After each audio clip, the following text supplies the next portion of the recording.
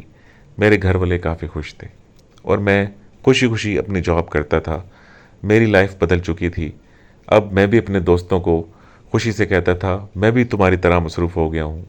وہ سن کے کافی خوش ہوتے تھے، کہتے تھے بہت اچھی بات ہے، تم نے وہلا رہنے کے بجائے نوکری شروع کر دی ہے، ہم تمہارے لیے دعا گو ہیں، اللہ تمہیں کامیاب کرے۔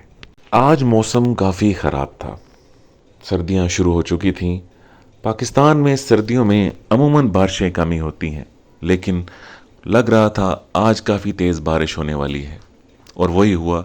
تھوڑی دیر کے بعد بارش شروع ہو گئی، اور جس طرح آپ جانتے ہیں جب بارش ہوتی ہے تو لوگ گھروں میں بیٹھ کے کھانے کا آرڈر کرتے ہیں اور خوب انجوائے کرتے ہیں۔ کافی بزی رات تھی۔ اب تقریباً رات کے 11:30 بج چکے تھے۔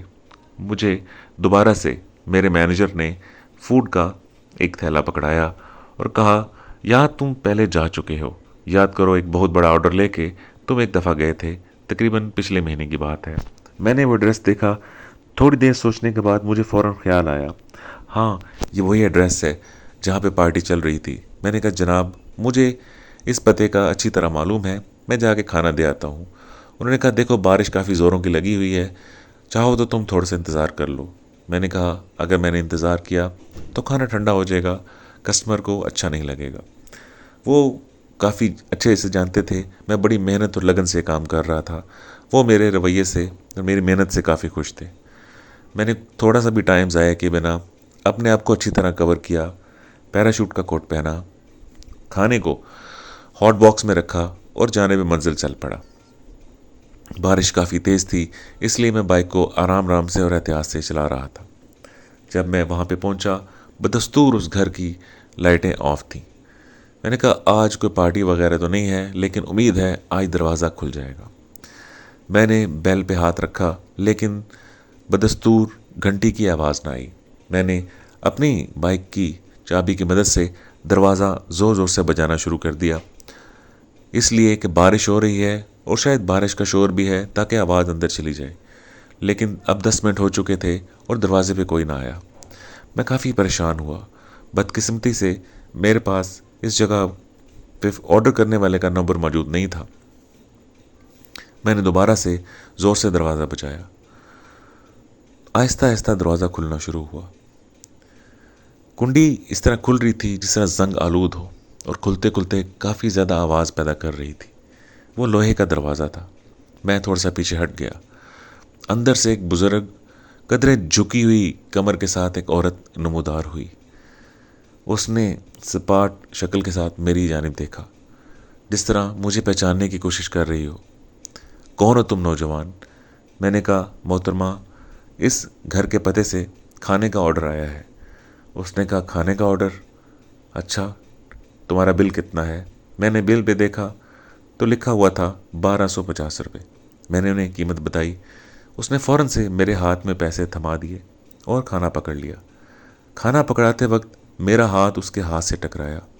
مجھے ایسے محسوس ہوا جس طرح میں نے اپنے ہاتھ سے فریج سے نکالی ہوئی برف کو پکڑ لیا ہو۔ اتنا سرد ہاتھ، سردی تھی لیکن اتنی بھی شدید نہیں تھی کہ ایک انسان کا ہاتھ اتنا سخت ٹھنڈا ہو۔ اور پھر بھی جب آپ کسی ٹھنڈی چیز کو پکڑتے ہیں تو اس کی ٹھنڈک محسوس ہوتے ہوتے 3 سے 4 سیکنڈ تو لگتے ہیں، لیکن اس بوڑھی عورت کا ہاتھ جیسے میرے ہاتھ سے ٹکرایا، میں نے ایسی ٹھنڈک آج تک محسوس نہیں کی۔ میں نے جھٹک کے فوراً اپنا ہاتھ پیچھے کر لیا۔ اس کی آنکھوں میں عجیب سی وحشت محسوس ہوئی۔ میں مارے ڈر کے تھوڑا سا پیچھے ہٹ گیا۔ اس نے مجھے 1500 روپے پکڑائے تھے اور اس نے دروازہ فوراً سے بند کر لیا۔ میں فوراً اپنی بائک کی جانب تیز قدموں سے چلا۔ پیچھے مڑ کے دیکھا تو دروازہ ایک دفعہ کھلا اور پھر بند ہو گیا۔ مجھے گھبراہٹ سی محسوس ہو رہی تھی، لیکن میں نے ہمت کر کے بائک سٹارٹ کی اور اپنے ریسٹورانٹ پہ پہنچ گیا۔ اس کے بعد 2-3 ڈیلیوریز آرڈر آئیں، لیکن میری طبیعت عجیب بوجھل ہو رہی تھی۔ میں نے مینیجر سے ریکویسٹ کی، سر میری طبیعت خراب ہے، آج میں گھر جلدی جانا چاہتا ہوں۔ کیونکہ وہ میرے کام سے کافی خوش تھے، انہوں نے بغیر کسی روک ٹوک کے مجھے گھر جانے کی اجازت دے دی۔ میں گھر آیا، میرے سر میں شدید درد ہو رہا تھا۔ میں نے والدہ سے کہا مجھے چائے بنا دیں۔